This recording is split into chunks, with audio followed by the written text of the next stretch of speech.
Esse podcast é uma produção do Futura e uma iniciativa da Fundação Roberto Marinho. Oi pessoal, bem-vindos ao PodTech. Eu sou a Mariana Correia, da área de tecnologia da Fundação Roberto Marinho e apresentadora do PodTech. O verão ainda não chegou, mas as altas temperaturas já estão aí e vieram com tudo. No nosso papo de hoje, a gente vai falar sobre como as tecnologias têm mais relação com a temperatura do planeta do que a gente talvez imagine. E quem vai dividir a bancada aqui comigo é o meu parceiro Alex. E aí pessoal, sou Alex Martins, estagiário aqui do time de jornalismo do canal Futura. Olha, como a letra daquele funk que embalou os anos 2000 fala, o calor tá de matar. E assim, as altas temperaturas impactaram e muito o nosso país. Mas diferente da música, o patamar hoje não tem nada de alegre ou para se comemorar, né, Mari? Pois é, Alex, com essas ondas de calor, há um aumento considerável do consumo de energia por conta de ventiladores e ares condicionados. Isso sem falar que o calor excessivo pode afetar seriamente a saúde, né, deixando idosos, crianças e pessoas em situação de vulnerabilidade ainda mais expostos aos riscos. E o que a tecnologia tem a ver com isso? Com o Buguei, a gente começa a destrinchar esse assunto. Quem participa com a gente hoje é o biólogo e mestrando em modelagem computacional, Vitor Nogueira. Rodou! Hoje, por conta do uso de combustíveis fósseis, processos industriais e de queimadas, temos a maior concentração de dióxido de carbono na atmosfera dos últimos 800 mil anos.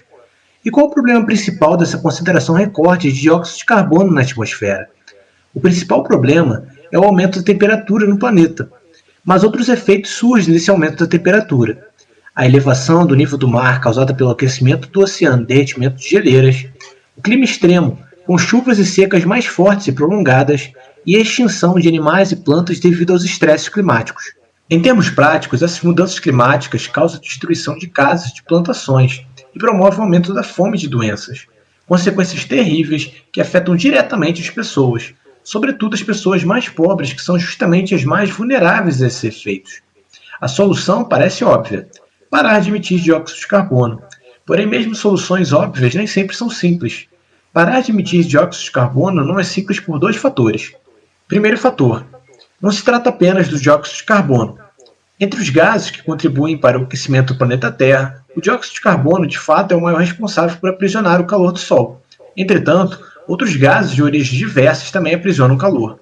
Um desses outros gases que causa o aquecimento no planeta é o metano, emitido principalmente na agricultura e na pecuária. Um terceiro gás é o óxido nitroso, emitido em muitos processos de fertilização na agricultura. Segundo fator: o dióxido de carbono e outros gases que causam o aquecimento do planeta Terra são emitidos por atividades humanas importantes para as pessoas, como o transporte e a geração de energia elétrica. Além disso, o custo para zerar a emissão de dióxido de carbono e equivalentes é alto, especialmente para os países pobres, que são aqueles que mais sofrem os efeitos das mudanças climáticas. Muito obrigado pela participação, Vitor. E na nossa roda de conversa hoje, a gente recebe o Armando Cavanha. Ele é professor e orientador acadêmico na PUC-Rio. Seja muito bem-vindo, Armando. Obrigado, Alex, e obrigado, Mariana. Um prazer estar com vocês. Imagina, o prazer é nosso. Quem também se junta a gente é o Rodolfo Avelino. Ele é especialista em cibersegurança e professor do INSPER. Tudo bem com você, Rodolfo? Saudações, Alex. Saudações, Mariana. Obrigado pelo convite. E para a gente começar a entender como a tecnologia pode impactar em questões ambientais e climáticas, Armando e Rodolfo, vocês poderiam nos explicar o que é a transição energética e como o Brasil atualmente está nesse processo? Na verdade, não existe uma transição energética, existe uma adição energética. Nós não vamos conseguir substituir os combustíveis fósseis de uma maneira fácil, apesar de a gente querer fazer isso, né? Ninguém pode ser contra reduzir a emissão de CO2, metano, óxido nitroso. Obviamente isso seria o mundo ideal, o mundo maravilhoso. Porém, a sociedade se construiu em cima de uma base dos combustíveis fósseis. Então, se você olhar os 6 mil produtos que a gente utiliza hoje, né, os jatos, os navios, todos os plásticos, né, os iPhones e os Samsungs, né, tudo isso tem combustível fóssil, porque sai da refinaria a nafta ou gás natural e você processa a petroquímica e faz. Então, o desafio é reduzir a atividade humana para reduzir a emissão de CO2 é difícil, né? Então, nós temos construído um problema, e esse problema que é o grande desafio. Sim, interessante você falar disso, Armando, essa questão dessa adição no lugar de uma transição que vai até, de certa forma, de acordo com o que a gente foi ouvindo um pouco nesse áudio do Buguei, para a gente entender um pouco desse contexto que a gente está nesse momento do Brasil, né, Armando? posso ampliar então essa visão, né? Quer dizer, o que acontece? Por exemplo, o combustível ele tem uma questão logística muito importante, porque como ele é fluido, ele é líquido, normalmente líquido, você consegue fazer com que a movimentação e a aplicação seja em qualquer lugar. No caso da eletricidade, né? Porque o que acontece? A solar e a eólica, elas são excelentes, são muito bacanas, mas elas só geram eletricidade.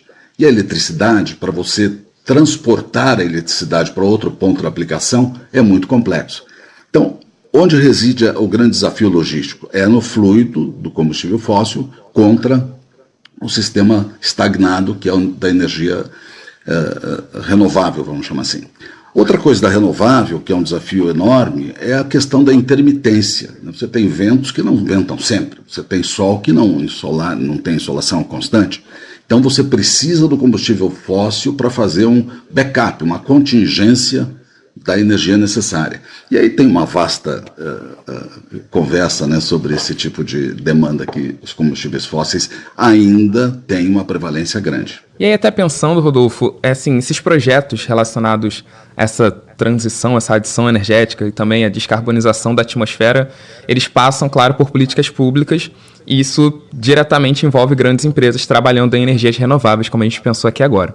E eu queria saber como é que a tecnologia entra nesse circuito, Rodolfo. Ela surge só como uma ferramenta de captação de energia ou tem uma outra função principal? Bom, se considerarmos um recorte da tecnologia ao digital, ela se torna apenas um consumidor de toda essa cadeia, né? De todos os tipos de formas de geração de energia.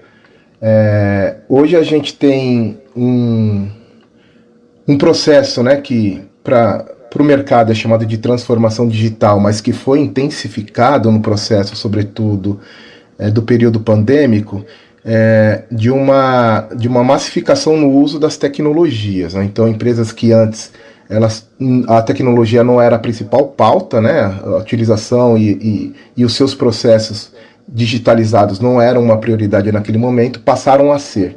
E isso a gente vem sentindo, né? Sobretudo nos últimos 20 meses, um impacto muito expressivo, né? Que a gente vai discorrer um pouquinho mais, mas que vem representando aí impactos tanto no funcionamento da tecnologia, como também os impactos no meio ambiente. Excelente a intervenção do Rodolfo, né? Eu só gostaria de complementar o seguinte, quer dizer, se você olhar todo o processo, tanto dos renováveis, do solar, do eólico e contra os fósseis, comparando essas duas coisas, os fósseis você consegue ter tecnologias de captura de carbono na produção, lá na plataforma. Então, quando produz o petróleo, você arranca todo o carbono, o CO2, desta produção, reinjeta lá nos reservatórios. Depois você transporta, depois você vai para a refinaria, depois você vai para os veículos.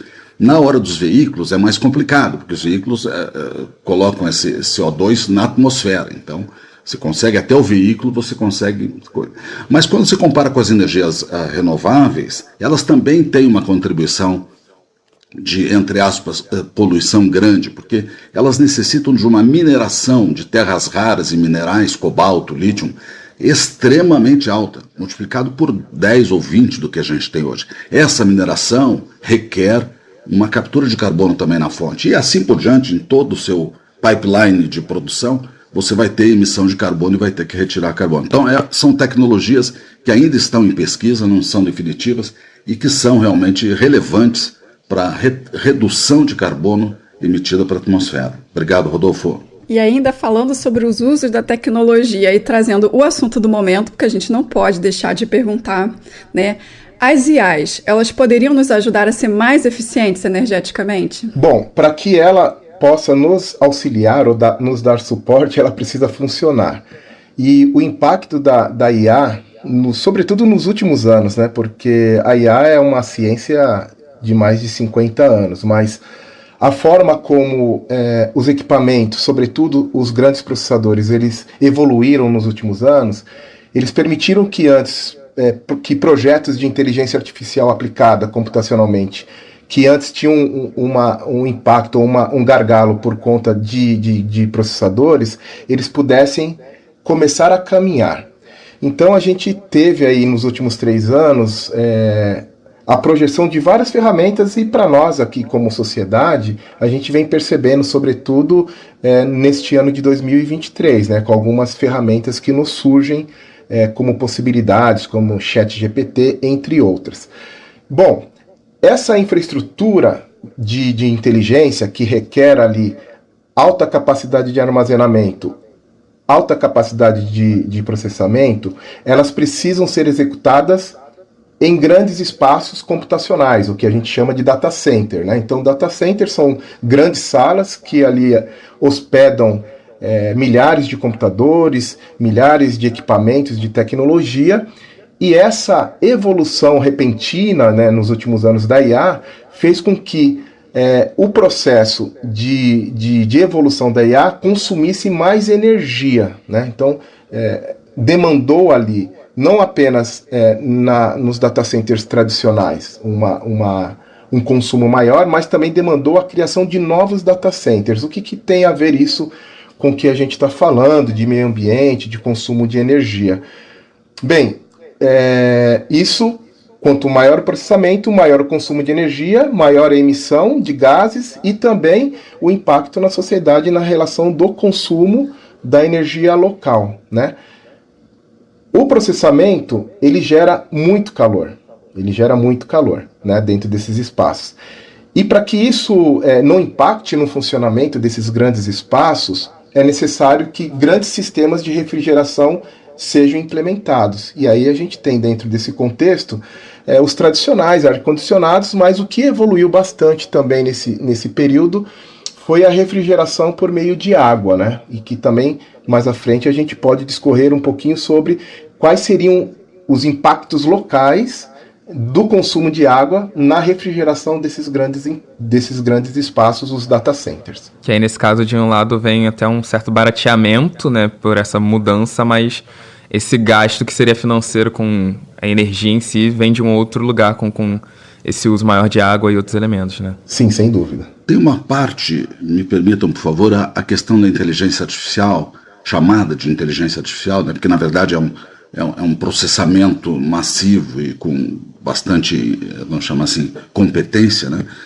No processo produtivo também. Quer dizer, quando você tem lá a produção ou a geração dos equipamentos, você colocar a serviço desses sistemas produtivos, vamos chamar assim, componentes inteligentes, entre aspas, que possam melhorar a eficiência dos processos. Então, eu acho que ela é muito bem-vinda, né, no tratamento da eficiência dos processos. E ela realmente aí tem um espaço enorme para pesquisa e aplicação futura. Pois é, Armando, eu acho que tem um pouco dessa questão de otimização de recursos, né, produção sob demanda, ao invés de pensar a parte logística, né, eu acho que são possibilidades de ganho que a IA, uma vez que ela esteja pronta, seria enorme, né, a contribuição. E aí, pegando um pouco do gancho do que o Rodolfo trouxe para a gente, né, das grandes data centers, né, falando um pouco dessas big techs, né, porque além dos data centers e dos servidores, a gente também tem tecnologias como o blockchain, também que consomem muito de processamento, né, uma demanda enorme de energia. O que essas grandes empresas elas estão fazendo para eliminar a emissão de carbono em seus processos? E aí, só para trazer um exemplo que você também falou e me lembrou, Rodolfo, que eu me lembro que tem um teste da Microsoft que eles colocaram um container com servidores debaixo do oceano, né? Isso para ver essa questão da refrigeração. Então, quais são os testes? Acho que a Apple também tem uma política até 2030, né, de tentar chegar a nível zero de emissão de carbono, né? Então, o que elas estão fazendo hoje em dia? Boa pergunta. Eu acho que eu faria só uma consideração inicial, né? Porque essas ações, né, ou esses projetos que você trouxe, o primeiro da Microsoft, que entra agora numa segunda fase, né? Então, a Microsoft, para quem não conhece, ela tem um projeto em que ela, para resolver a questão da emissão e consumo de energia, a emissão do calor gerado por esses grandes data centers, ela cria um projeto, né, que é inicial ali, onde ela cria uma grande cápsula, né, como se fosse uma cápsula submarina mesmo, e com equipamentos, e ela joga para dentro do mar, né, porque já aproveitaria ali o ambiente mais fresco da água e, naturalmente, ela não consumiria tanta energia por conta do superaquecimento das máquinas, né? Então, a gente tem nessa primeira fala minha aqui, na verdade, talvez não tenha sido como uma preocupação social ou ecológica ali naquele momento. É uma questão que vem impactando essas grandes empresas. Por que eu falo grandes empresas? Porque hoje existe um grande oligopólio, um pequeno oligopólio de empresas que sustentam a infraestrutura da internet, né? Então, para vocês terem uma ideia, um grupo de 5 empresas americanas, elas suportam 80% do que a gente chama de computação em nuvem, né? A computação em nuvem, ela está suportada por essa infraestrutura de data centers. Então, é um número bem grande. Então, a questão ambiental e, sobretudo, ali a energia, vem impactando esses locais. Somado à mudança climática que a gente vem tendo mundialmente desde o ano passado. Para você ter uma ideia, as operações, por exemplo, do Google e da Oracle, que são empresas americanas e que têm data centers distribuídos no mundo, no Reino Unido, em julho do ano passado, eles tiveram que desligar boa parte da sua infraestrutura no Reino Unido por conta do alto calor que existia naquela região em julho, né? Isso também aconteceu nos Estados Unidos, né? Nos Estados Unidos, o data center do Twitter teve que ser desligado também pelo alto calor que naquele momento eles estavam tendo lá. E a gente está vendo que a questão do superaquecimento ele vai continuar, e isso é um grande problema. Então eu vejo que para que elas não tenham impacto em seu negócio, elas vêm buscando alternativas. Não necessariamente o vetor seja ali uma preocupação ambiental, mas sim o impacto dentro dos seus negócios. Posso fazer 2 considerações? Muito bacana aí o que o Rodolfo trouxe, né? Uma delas é o seguinte, quer dizer, o nível 0 de emissões, como foi comentado, ele não vai acontecer, né? Sempre, qualquer processo produtivo vai gerar algum tipo de consequência no ambiente, qualquer que seja ele, né? Ou de calor, ou de CO2, ou de metano, seja lá o que for. Então, na verdade, o que se fala mais é na compensação, não na emissão, é na compensação. Então, nas trocas possíveis, né, dessas emissões. Esse é um ponto importante. Outro ponto importante é que a Terra tem 8 bilhões de pessoas, dos quais 70% não têm acesso completo ainda aos recursos todos que são de uma sociedade, vamos chamar assim, moderna, como nós aqui estamos convivendo agora. Então, imagine quando essas pessoas tiverem acesso a esses recursos todos, o aumento e a complexidade desses sistemas todos, né, dessa emissão, desse volume, desse calor, da demanda de energia e tudo mais. Então, existe um desafio também, né, vamos chamar assim, terráqueo, né, de que nós vamos aumentar substancialmente as demandas e os problemas como um todo. E o terceiro ponto, se me permitirem, né, quer dizer, eu não sou defensor das energias fósseis nem das energias renováveis. Eu acho que a gente não é um jogo de futebol que a gente tem que tomar partido, né? Eu acho que é um bom senso científico, sociológico, né, para poder abordar esse tema todo. Mas é a questão da expectativa de produção de petróleo para os próximos anos, né? Não há expectativa de redução. Não há expectativa de redução. Pelo contrário, há uma expectativa nos órgãos que não são de propaganda, né, vamos chamar assim, de que haja uma manutenção desse consumo. E, portanto, o desafio se torna grande porque essa chegada das renováveis não está tendo volume, capacidade e suficiência para substituir, e sim apenas adicionar, né? Então esse é um ponto importante também. Até pensando numa questão aqui, Armando, isso em cima do que vocês dois trouxeram, a gente teve recentemente, não tão recente assim, mas 2015 o Acordo de Paris, né, que o Brasil aí se comprometeu nessa diminuição de emissão, enfim, uma série de questões.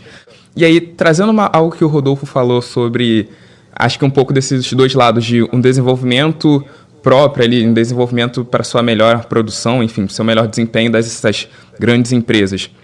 Mas também esse outro lado de talvez você de fato desenvolver a tecnologia para um bem que seria coletivo, comum. Como é que a gente, fazendo essa associação que a gente falou da inteligência artificial, com o que você falou, de um desenvolvimento futuro, vamos dizer assim, como é que a gente pode associar isso? De fato, tem alguma projeção da gente ter esse crescimento, esse avanço tecnológico em busca de um avanço coletivo, ou beira muito mais esse melhor desempenho individual das grandes empresas para o que elas estão desenvolvendo, no caso, internamente? Como é que você vê isso, Rodolfo?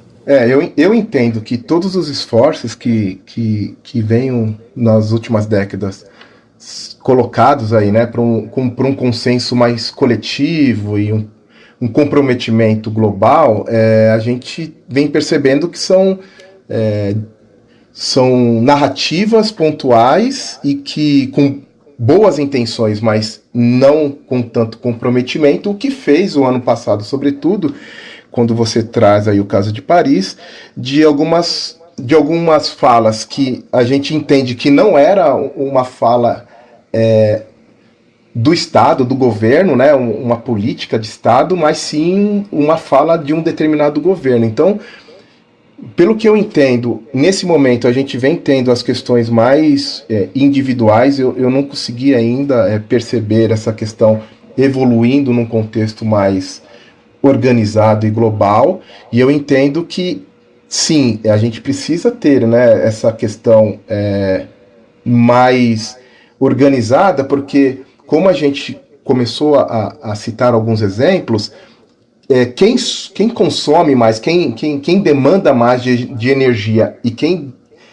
de certa forma, também polui mais mundialmente são os países tecnologicamente desenvolvidos, né? E o impacto a gente vê que é uma questão mundial, né? Então é necessário que exista aí um movimento mais global, mais sério e que permita, né, que a gente saia desse problema numa perspectiva mais coletiva. Que aí talvez seria um caminho do Acordo de Paris, as COPs que a gente tem visto por aí, 2025 vindo a COP30, seriam esses tipos de acordo que podem ter de fato esse benefício coletivo. Sem dúvida nenhuma, e os documentos que saem, né, após esses encontros, que de fato eles sejam levados a sério e que a gente não precise ficar futuramente negociando novamente novos prazos e novas metas, né?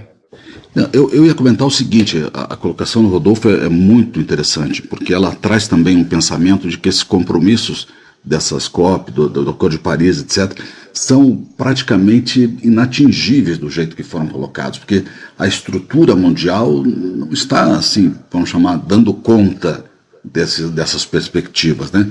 E aí, quando fala em tecnologia, né, a gente tem que lembrar que tecnologia não vai substituir a energia. A tecnologia vai melhorar o uso da energia, né? Então, vai trazer eficiência, vai trazer vários processos de beneficiamento.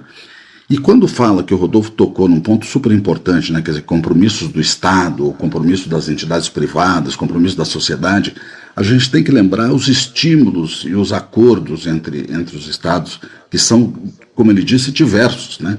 A China está com uma questão de consumo de carvão enorme.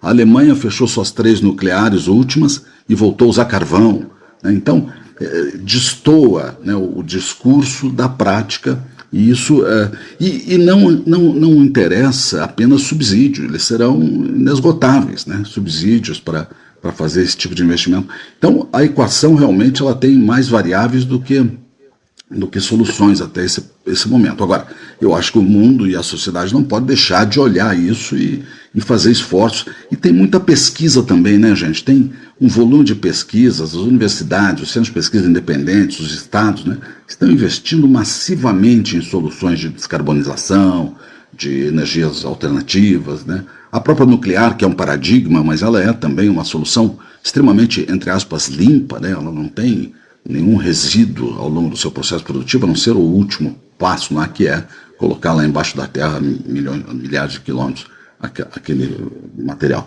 Mas, enfim, comentários aí sobre a excelente contribuição que o Rodolfo trouxe. E se me permite adicionar o que o Armando traz também, que esses espaços, né, de formulação de políticas mundiais e acordos mundiais, que o engajamento das corporações, elas devem estar também mais presentes, né? Porque me parece que esses fóruns de governança, para as empresas, elas seguem a vida e o que é discutido politicamente não reflete necessariamente na lógica do mercado, né? Bom, é isso que eu gostaria de complementar da fala do Armando.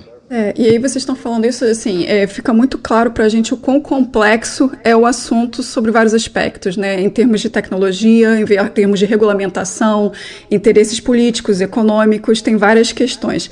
Então a gente sabe que não é uma solução que vai ser fácil e nem rápida, né? Então, nesse meio tempo, o que a gente pode fazer?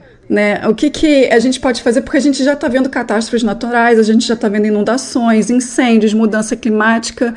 O que a gente pode fazer nesse meio tempo? Tem alguma coisa que a gente possa fazer, na verdade? Eu acho que sim, a gente como sociedade debater, discutir isso. Eu acho que falta uma diversidade de pautas de discussão na sociedade, né? A gente tem pautas que partem mais para o entretenimento ali, questões mais de entretenimento do que questões sérias que a gente vem passando. Então, a gente precisa, como sociedade, em espaços organizados ou não, discutir isso, né? Num cafezinho, discutir o problema que está acontecendo, que é real. O que Armando trouxe também, a gente ter um investimento dentro dos centros de pesquisas, dentro das universidades, para que a gente consiga sair desse gap, né, ou desse grande problema, e políticas norteadoras, porque pelo mercado só, gente, não vai, o mercado ele não vai conseguir responder, porque a lógica dele é de lucro, né? Então, para finalizar e passar pro Armando, eu trago até um dado aqui, por exemplo, no Norte Virgínia, né, nos Estados Unidos, onde tem uma dos maiores data centers da Google, né, da empresa Google.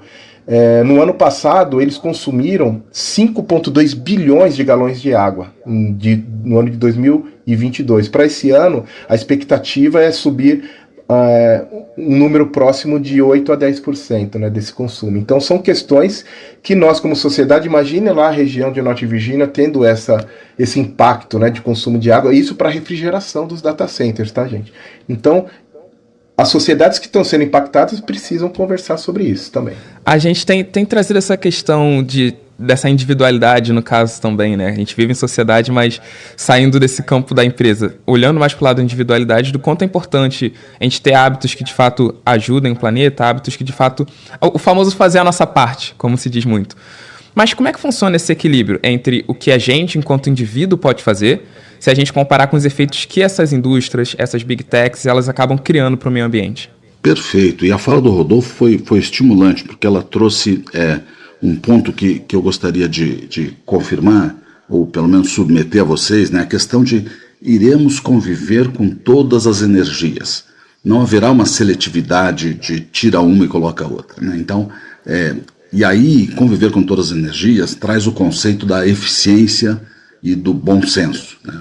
Então, o uso das energias e a maneira de escolher as energias sempre tem que privilegiar aquilo que impacte menos o meio ambiente, apesar de nem sempre ser possível, né?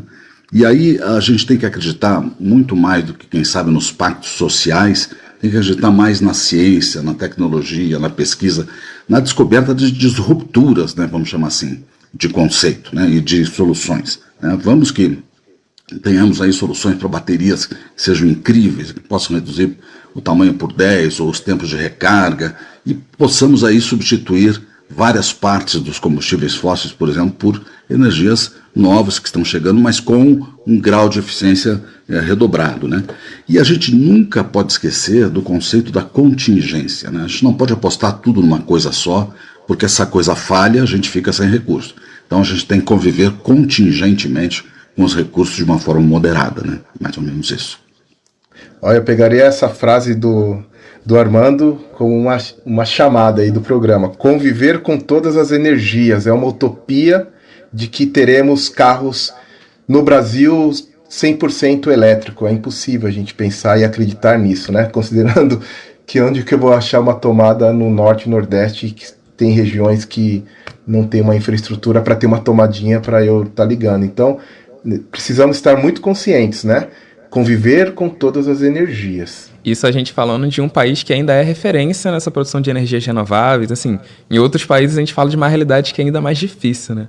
Mas pegando esse gancho que você comentou, Rodolfo, sobre essa questão do transporte, acho que é um outro ponto muito importante para a gente estar pensando aqui. Aqui no Futuro, como a gente tem gravações com muita frequência, é uma rotina nossa de estar sempre pedindo aplicativos de mobilidade para os convidados chegarem até aqui. Enfim, principalmente acho que após a pandemia se tornou algo cada vez mais frequente e vem crescendo bastante. E aí pensando nessas viagens como um hábito que é cada vez mais rotineiro, que as pessoas cada vez mais usufruem desses serviços, quem opta pela mobilidade, por essa modalidade de viagem que, por exemplo, compensa a emissão de carbono, que é uma opção que surgiu recentemente, pode realmente acreditar que é um tipo de hábito individual que gera algum benefício coletivo a partir das iniciativas dessa empresa? Dá para a gente acreditar nesse caminho? Queria começar ouvindo o Armando, por favor. Não tenho dúvida disso, Alex.